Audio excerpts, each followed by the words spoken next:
Look, I know I just talked about the hammer dropping on driver licenses on my last video, but on this video, the hammer just dropped on the business owners. If you've been running for a company that seems to change its name every 6 months just to dodge a bad safety score or hide from an insurance hike, your time is officially up. A brand new piece of legislation called the SAFE Act was just introduced in Congress.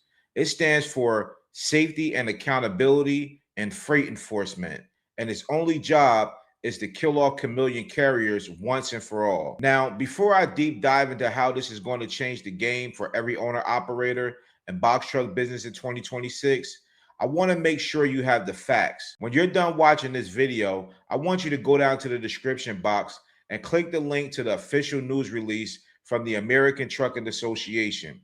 I need you to read the full report for yourself after you hear this breakdown so you stay ahead of the curve. So let's get into the news. For my new people in the industry, you might be wondering, Marcellus, what exactly is a chameleon carrier? In the trucking world, when a company gets caught cutting corners, maybe they have too many accidents, they fail their audits, or they stop paying their insurance, the DOT shuts them down. They get an out of service order for the whole fleet. In the old days, what would these shady owners do? Well, they close the door on Monday, and by Tuesday morning, they register a brand new LLC, get a brand new DOT number, and put the same old beat up trucks back on the road under a different name. Those are what we call chameleons. They change their colors to stay invisible to the law. They use the same drivers, the same dispatchers, and the same trucks, but on paper, they look like a new company with a clean slate. But here's why this hurts you. Because these companies, what they do is they drive down the rates for everyone. They don't pay for the right insurance, they don't maintain their equipment, and they put everyone's safety at risk. They game the system, and up until recently, the FMCSA has been a step behind. The SAFE Act, introduced by Representative Harriet Hagman and backed by the ATA, is changing the registration process entirely. It's no longer just fill out a form and get a number. Here are the 3 things you're going to see in that article in the description box below. Number 1, the advanced automation tool. That's going to be AI versus shady business. The DOT is officially building an advanced automation tool. This is basically an AI watchdog. When a new company tries to register for a DOT, this system is going to cross-reference everything. It's looking for red flags like, did you use the same physical address as a company that was just shut down? Are you trying to register the same VIN numbers from a fleet that failed the safety audit? And are the owners related to the owners of a dead company? If the system flags you, you don't get your number, period. No more instant DOT numbers for companies that look suspicious. Number 2, the nationwide study. Congress is ordering a full-blown investigation into the scope and impact of these carriers. They want to know exactly how many accidents and how much property damage these ghost companies have caused in the past. This means more data, more transparency, and more targets on the back of the bad actors. Number 3, the appeals process. Now, I know what you're thinking, Marcellus, what if the computer makes a mistake and flags my legitimate business? The SAFE Act actually includes a due process protection. It requires a human being to review the flags and give you a clear way to appeal if you think you've been wrongly blocked. This protects the honest guys while filtering out the fakes. If you're out here in a 26-foot box truck doing final mile, you know how competitive the bidding has been over the past few years. You're going up against companies that are bidding so low it doesn't even make sense. Half the time, those companies are chameleons. They can bid low because they aren't paying for the proper filings, the safety programs, or even the right insurance.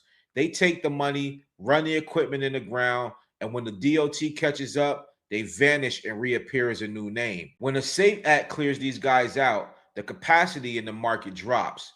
When you take 500 shady carriers off the board, there is more work for the legitimate guys. And when capacity drops, what happens to the rates? Well, they go up. This is about leveling the playing field. If you're a legitimate owner operator, if you're doing your biennial updates, if you're keeping your MCS 150 current, this law is your best friend. It removes people who are cheating the system and stealing your freight. We have to talk about the political side of this. Some people think the regulation means no rules at all, but that's not what's happening in 2026. The current administration is cutting the paperwork, like getting rid of the ELD manual requirement, but they are doubling down on enforcement. Between the EAD crackdown we talked about on the last video and the SAFE Act on this video, the message is clear. They want the industry to be profitable for American citizens and legitimate business owners, and they want the bad actors gone. Secretary Sean Duffy has already been clearing thousands of unqualified drivers off the road with Operation Safe Drive. This bill is the next logical step, cleaning up the company side of the house. They are making it harder to be a bad company, which makes it easier for you to be a good one. So, what do you need to do? First, audit your own house. Make sure your US DOT information is 100% accurate in the FMCSA system. If you moved addresses or changed your phone number and didn't update your MCS 150, do it now. You don't want to get caught in a false flag because your data looks messy. Second, watch your partners. If you are subcontracting work out to other drivers or carriers, you better check their pulse. Use the Safer website to look up their history.